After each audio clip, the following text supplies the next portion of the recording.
आमच्याकडे या ठिकाणी कार्य करत असताना जोपर्यंत शिल्लक आहे, संचित आहे, आर्थिक बळ आहे, कायिक बळ आहे, वाचिक बळ आहे, मानसिक बळ आहे, जोपर्यंत सगळ्या प्रकारची शिल्लक आहे ना, तोपर्यंत खऱ्या अर्थानं या ठिकाणी आमच्यावर सगळे प्रेम करत असतात. आमच्याविषयी प्रत्येकाच्या अंतःकरणामध्ये आसक्ती निर्माण होत असते, ममत्व निर्माण होत असते. ते माझं आहे.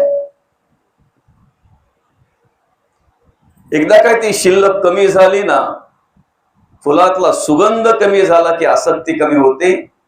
तसं आमच्यातलं बळ कमी झालं, शक्ती कमी झाली वेगवेगळ्या प्रकारची, की तिथे प्रेम सुद्धा कमी झालं जातंय. आपला असलेला माणूस परका व्हायला वेळ लागत नाही. आपली समजणारी माणसं, आपल्याला आपली समजणारी माणसं परका समजायला वेळ लागत नाही. आणि म्हणून मग आम्ही एक विचार केला पाहिजे की या ठिकाणी भगवंताने जे आयुष्य आम्हाला दिलेलं आहे, जो नरदेह आम्हाला दिलेला आहे, जो मनुष्य देह आम्हाला दिलेला आहे, जोपर्यंत सगळ्या प्रकारची शिल्लक आहे, संचित आहे, देह धडधाकट आहे, बरं का, आयुष्य उरलेलं आहे, तोपर्यंत आम्ही हे सगळं ज्याने दिलंय ना त्याचं नामस्मरण करायला हवं, त्याची आठवण करायला हवी. अन्यथा त्या देवाचं विस्मरण जर आम्हाला झालं, त्या देवाला जर आम्ही विसरलो, तर वेगवेगळ्या प्रकारचे विचार आम्हाला स्पर्श करायला येत असतात. वेगवेगळ्या प्रकारची माया आम्हाला स्पर्श करायला येत असते. वेगवेगळ्या प्रकारची अंधश्रद्धा, अज्ञान, भ्रम आम्हाला स्पर्श करायला येत असतो. आणि म्हणून या ठिकाणी कार्य करत असताना आम्ही एवढं स्मरणात ठेवायचं आहे की आयुष्य आहे तोपर्यंत या देहाला किंमत आहे. भगवंत आहे अंतरात्मा, जोपर्यंत या देहाला सांभाळतोय तोपर्यंत या देहाला किंमत आहे. सगळे आपले आहेत, आपले सगळे आहेत. एकदा अंतरात्मा निघून गेला ना माऊली, आयुष्य सरलं ना, देव निघून गेला, देवाने एकदा का या देहाची साथ सोडली, ज्या नावाने तुम्हाला ओळखतात ना ते नाव सुद्धा घेतलं जात नाही. मेलेल्या माणसाला नावाने बोलावलं जातंय, नाव घेतलं जातंय. जो गेलेला आहे, बरं का, शरीर पडलेलं आहे, देह पडलेला आहे, त्याला मढ म्हटलं जातंय, मढ, प्रेत म्हटलं जातंय. तुमचं नाव सुद्धा कोणी शेवटच्या वेळेला घेत नाही. मग ज्याने नाव धारण केलेलं आहे तो कोण आहे? भाव शरीर खाताय ना काय? त्या नावाची स्तुती जर केली, स्तवन जर केलं ना कोणी, तर भाव शरीर खाताय, शरीर भाव खाताय. मी माझं आहे बरं का, माझा विषय चाललाय बरं का. एकदा तो देव निघून गेला, मी म्हणायला पण काही ताकद राहत नसते. मग कळतंय नाम धारण करून राहणारा कोण होता. अख्ख्या गावभर चर्चा, अमका अमका गेला, अमकी अमकी गेली. ज्या शरीराने ओळखत होतो तो शरीर तर समोर पडलेला आहे. ज्या देहाने, ज्या रंगाने, ज्या रूपाने ओळखत होतो, ज्या नाका डोळ्याने ओळखत होतो, ते सगळं समोर पडलेलं आहे. गेलं ते काय बरं का. आणि ज्याच्याविषयी आपण म्हणतो तो येतही नाही आणि जातही नाही. शरीराला आधार ज्याचा आहे ना, शरीर जे सांभाळतंय ना, ते येतही नाही आणि जातही नाही बरं का. ज्याप्रमाणे एखाद्या माणसाने एखाद्या कार्यक्रमाला निघावं आणि आपले कपडे बदली करावेत, तिकडनं आल्यावर दुसऱ्या कार्यक्रमाला कुठेतरी निघावं आणि आपले कपडे बदली करावेत, तिकडनं आल्यावर आपण शेतावर निघावं आणि शेतावर कपडे, काम करण्याचे कपडे परिधान करावेत, घालावेत. एखादा माणूस ज्याप्रमाणे दिवसाला अनेक प्रकारचे कपडे बदलत असतो ना, तसा देव आहे, तसा भगवंत आहे, तसा अंतरात्मा आहे. माणसाने केलेल्या कर्माप्रमाणे त्याला पुढे योनी ठरलेल्या आहेत. तो येतही नाही आणि जातही नाही. म्हणून आमचं आयुष्य जे आहे ना ते कर्मावर अवलंबून आहे, विचारांवर अवलंबून आहे, गुणांवर अवलंबून आहे. ओवीवर अर्थपूजा बांधण्या आधीच्या निमित्तानं आपण या ठिकाणी ही प्रवचन सेवा आयोजित केलेली आहे. आपल्या या मुरबाड तालुक्यातील आणि हे तुळई गाव, या तुळई गावातील हे चौधरी परिवार आणि या चौधरी परिवारातील ताई कैलासवासी सुनीता नारायण चौधरी, ताईसाहेबांना शुक्रवार दिनांक 5 जून 2024 रोजी देवाज्ञा झाली. त्यांचं अल्पशा आजाराने निधन झालं आणि त्यांच्या उत्तर कार्यांच्या निमित्तानं आज आपण या ठिकाणी ही प्रवचन सेवा आयोजित केलेली आहे. या चौधरी परिवारातील अर्थात ताईसाहेबांचे पती असतील नारायण काथोड चौधरी, त्याचप्रमाणे ताईसाहेबांचे दीर असतील तुकाराम काथोड चौधरी, ताईसाहेबांची मुलं ऋषिकेश नारायण चौधरी, रोशन नारायण चौधरी, त्याचप्रमाणे ताईसाहेबांचे दुसरे दीर संतोष गोविंद चौधरी, ताईसाहेबांचा पुतण्या भरत तुकाराम चौधरी, योगेश नारायण घोडविंदे भाचा शरद तुकाराम चौधरी पुतण्या, भूषण गणपत चौधरी पुतण्या, जय गणपत चौधरी पुतण्या, त्याचप्रमाणे ताईसाहेबांचे भाऊ असतील महेश शिवाजी मोहपे, युवराज शिवाजी मोहपे आणि भाचा राहुल दामोदर गोडांबे, त्याचप्रमाणे ताईसाहेबांचा पुतण्या कल्पेश दत्तात्रय चौधरी, ताईसाहेबांची पुतणी वैशाली टिकाराम देसले आणि मला या ठिकाणी ज्यांनी आमंत्रित केलं प्रभाकर दादा यांच्या सौभाग्यवती अर्थात ताईसाहेबांची बाची योगिता प्रभाकर चौधरी. संपूर्ण हा चौधरी परिवार, आप्तेष्ट मित्र परिवार आणि ग्रामस्थ मंडळी. खर तर ताईसाहेबांचा जाण्याने आपल्याला सर्वांना दुःख आहे. दुःख याच्यासाठी आहे अतिशय अल्प काळामध्ये अर्थात वयाच्या अवघ्या 41व्या वर्षी ताईसाहेबांनी तुमचा आमचा निरोप घेतला. अल्पशा आजाराने त्यांचं निधन झालं. गेली 2 वर्षांपासून त्यांना आजार जडला गेला आणि त्या आजारावर उपचार करत असताना कुठल्याही प्रकारे कमतरता जाणवली नाही. या परिवाराने पुरेपूर प्रयत्न केले ताईसाहेबांना त्या आजारातून बाहेर काढण्यासाठी. आप्तेष्टांनी प्रयत्न केले, अनेकांनी प्रयत्न केले की जेणेकरून त्या ताईसाहेबांना बरं वाटावं, त्या आजारातून बऱ्या व्हाव्यात आणि त्यांना उदंड आयुष्य लाभावं यासाठी अनेक प्रकारे प्रयत्न करण्यात आले. डॉक्टर उपचार असतील, औषधोपचार असतील, अनेक प्रकारचे प्रयत्न त्या ठिकाणी करण्यात आले. पण शेवटी आपण म्हणतो ईश्वर सत्तेपुढे इलाज नाही. याप्रमाणे शुक्रवार दिनांक 5 जून 2026 रोजी त्या आजाराशी संघर्ष करत असताना बरं का ताईसाहेबांचा दुःखद असं मृत्यू झालं. अल्पशा आजाराने निधन झालं. वयाच्या अवघ्या 41व्या वर्षी ताईसाहेबांनी निरोप घेतला. दैवजात दुःखे भरले दोषना कुणाचा, पराधीन आहे जगती पुत्र मानवाचा. अगदी 2 महिन्यांपूर्वी या परिवारातील आमचे नारायण दादा असतील, तुकाराम दादा असतील, यांचे भाऊ अर्थात गणपत काथोड चौधरी, कैलासवासी गणपत काथोड चौधरी, अवघ्या 2 महिन्यांपूर्वी दादांचं निधन झालं. त्यांचं सुद्धा अल्पशा आजाराने मृत्यू झाला, निधन झालं. आणि त्या दुःखातून कुठे सावरलं जातंय नाही जातंय, तोच या परिवारातील आपल्या ताईसाहेब कैलासवासी सुनीता नारायण चौधरी ताईसाहेबांचं निधन झालं. मौली या ठिकाणी कार्य करत असताना आम्ही अनेक गोष्टींचा आदर्श घेत असतो आणि अनेक गोष्टींकडे पाहून त्याप्रमाणे आम्ही आमच्या जीवनाचा विचार करत असतो. दुर्दैव एवढंच आहे, आमचं मन आहे नियोजन करतय, कल्पना करतय, अशा अपेक्षेने जगतय, मनाप्रमाणे होत नाही हे दुर्दैव आहे. मनाप्रमाणे मिळत नाही, मनाप्रमाणे होत नाही, नियोजन करू त्याचप्रमाणे आम्हाला पाहायला मिळत नाही बरं का. आणि मग याचा विचार करून प्रत्येक माणसाने एक स्मरण ठेवावं की आम्ही जरी कितीही काहीही ठरवलं तरी आमच्या मनाप्रमाणे जर होत नाही तर करणारा धनी वेगळाच आहे. सर्व काही सूत्र ज्याच्या हातात आहेत ना, तो भगवंत वेगळा आहे, तो देव वेगळा आहे बर का, तो देव वेगळा आहे. आणि म्हणून खऱ्या अर्थानं या ठिकाणी कार्य करत असताना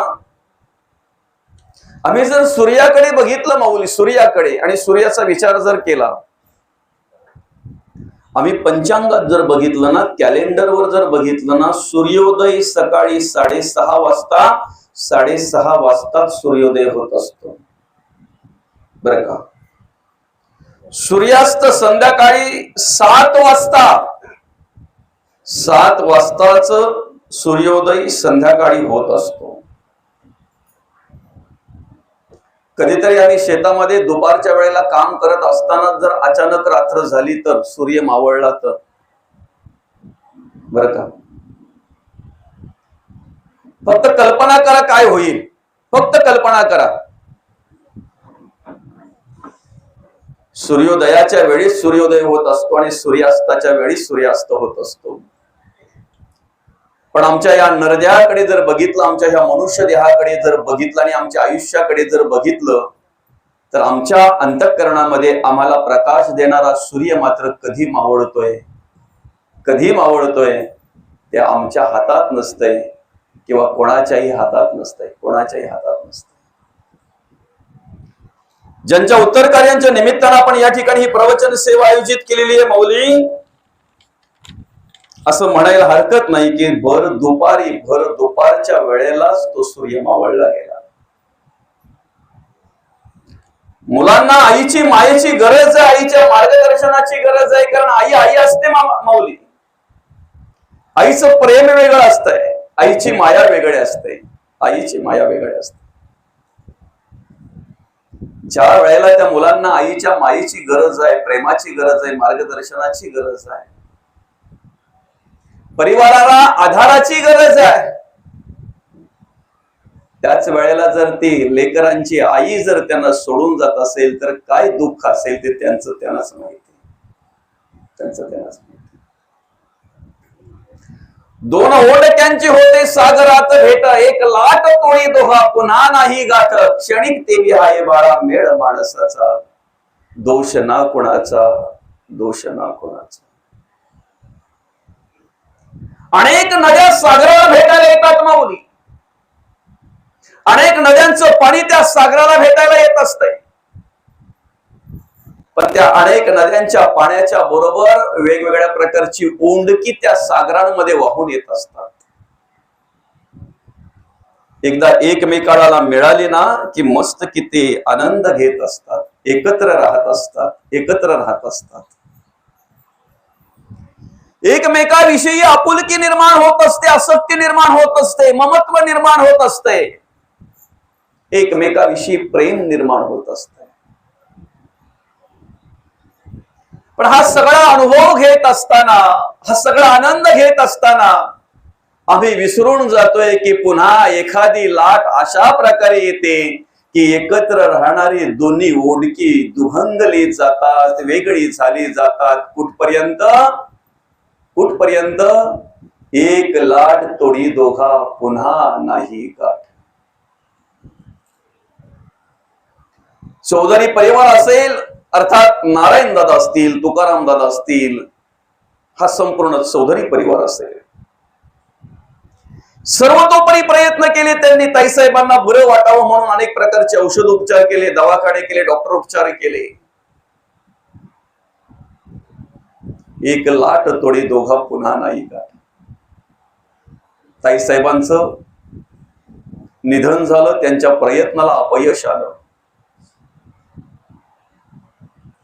ज्याप्रमाणे एखाद्या वाहत्या पाण्यामध्ये आम्ही आंघोळ करतोय माऊली, आणि वाहत्या पाण्यामध्ये आंघोळ करत असताना ज्या पाण्यात आम्ही आता आंघोळ करतोय ना, ते पाणी आमच्या आयुष्यात परत आम्हाला कधीच मिळत नाही, ते वाहून गेलेलं असतंय, वाहून गेलेलं असतंय.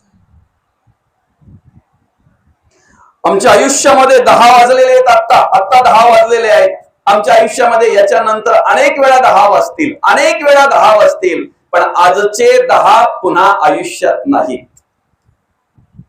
आजची वेळ आत्ताची आयुष्यात परत नाही, परत ती वेळ मिळणार नाही. ऋणानुबंधाच्या गाठी आहेत आणि ऋणानुबंधाने आम्ही एकमेकाला मिळत असतो, एकमेकाला भेटत असतो, एकमेकाला प्राप्त होत असतो. ज्या घराचे ऋण आहेत, ज्या कुटुंबाचे ऋण आहेत, ज्या समाजाचे ऋण आहेत, ज्या मुलांचे ऋण आहेत, ज्या बाईचे ऋण आहेत, ज्या आई वडिलांचे ऋण आहेत, ज्या भाऊ बहिणीचे ऋण आहेत, त्याच ठिकाणी आमचा जन्म होत असतो.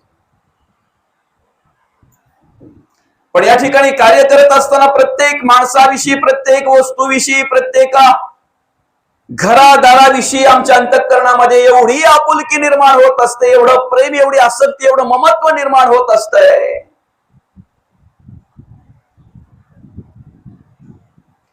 त्याच स्मरण आम्हाला राहत असतंय.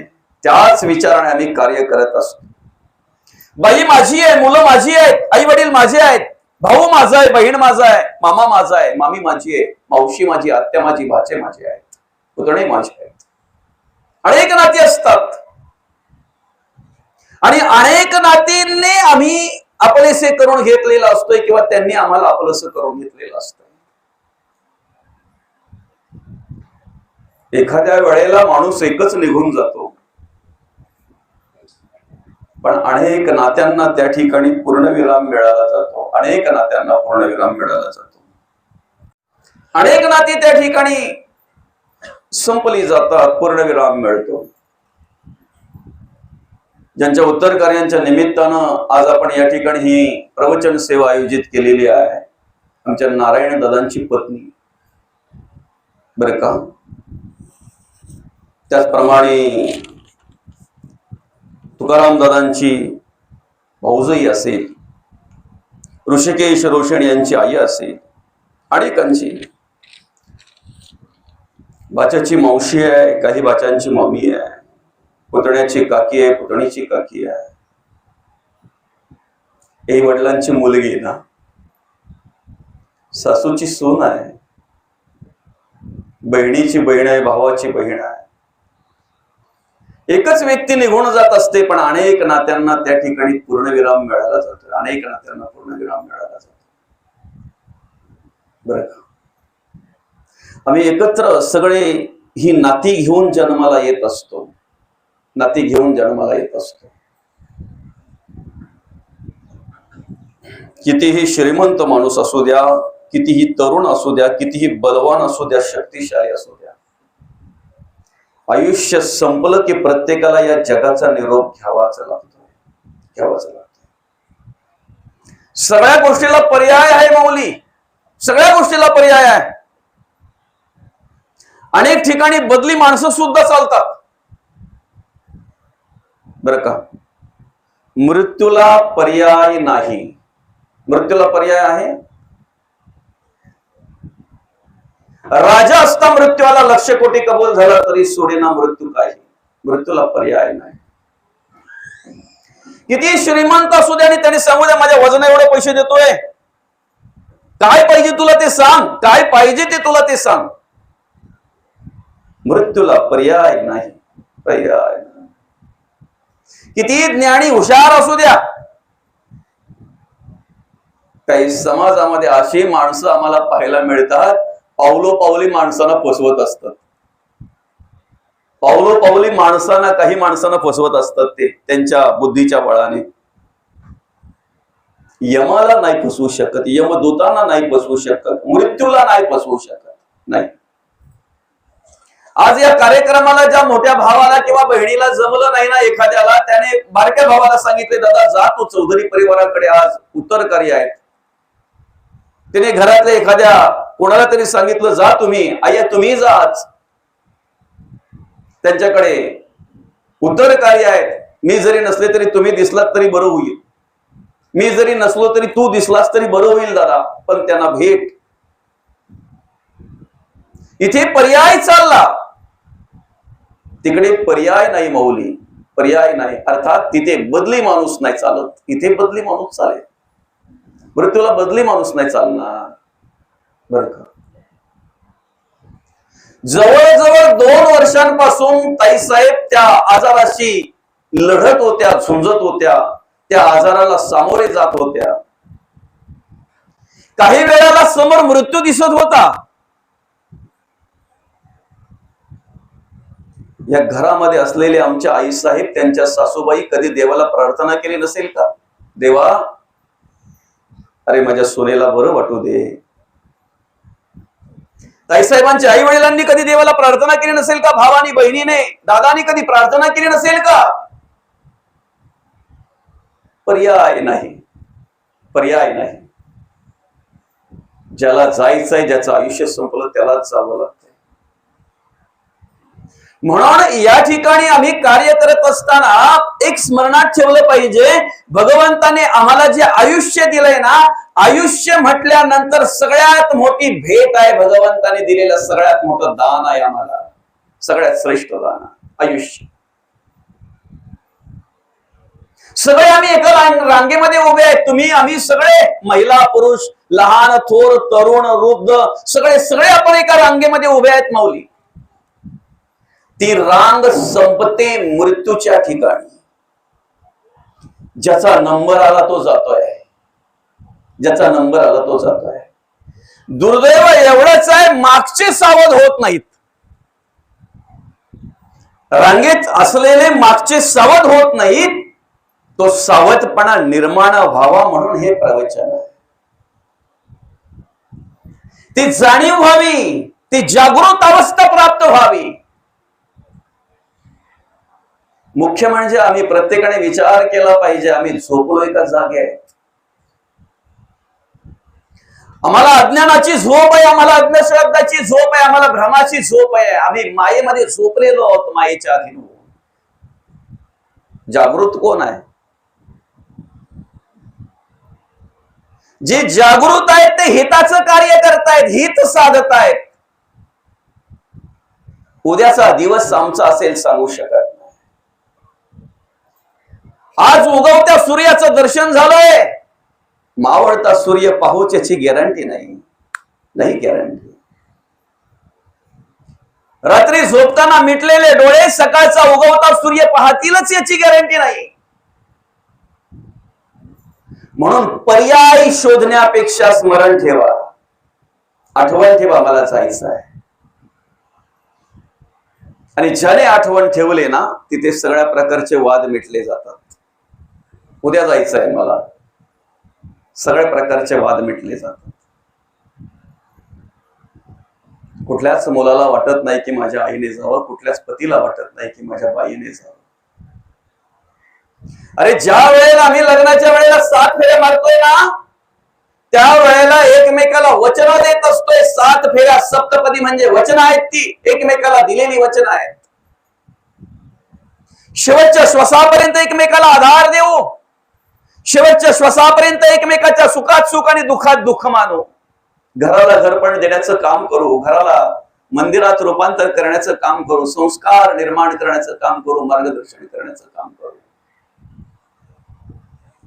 दोन्ही उभयतांपैकी एकालाही माहिती नसतंय की आमच्या दोघांपैकी एक लवकरच साथ सोडणार आहे आणि आमचा वाहतुकीचा खेळ अर्ध्यावरच आम्हाला मोडावा लागणार आहे.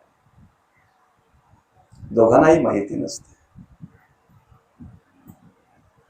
म्हणून पर्याय शोधण्यापेक्षा, बरं का, विस्मरणात राहण्यापेक्षा स्मरण ठेवा, जायचं आहे. भगवान विष्णूचं वाहन गरुड आणि भगवान विष्णूचं वाहन असल्या कारणाने गरुडाला यम येऊन भेटला माऊली. आणि यमाने सांगितलं, अमुक अमुक दिवशी अमुक अमुक वाजता तुझ्या आईला मी तुझ्या आईला घ्यायला येतोय म्हणून. वार सांगितलं, वेळ सांगितलं, बरं का. आणि गरुड विचार करायला लागला, अमुक अमुक दिवशी अमुक अमुक वाजता जर यम घ्यायला येतोय तर त्याच्या आधी माझ्या आईला कुठेतरी सुरक्षित ठिकाणी ठेवलं पाहिजे. आई आई असते ना. आत्मा आणि ईश्वर यांचं दोघांचं एकत्रितरित्या सामर्थ्य अनुभवाचं ठिकाण म्हणजे आई आहे. खूप सामर्थ्य आहे आई या शब्दामध्ये. एवढं सामर्थ्य आहे ना माऊली, जगण्याची स्फूर्ती, प्रेरणा. आणि बळ आई या शब्दातून तुम्हाला मिळत असते. आई या शब्दातून तुम्हाला मिळत असते.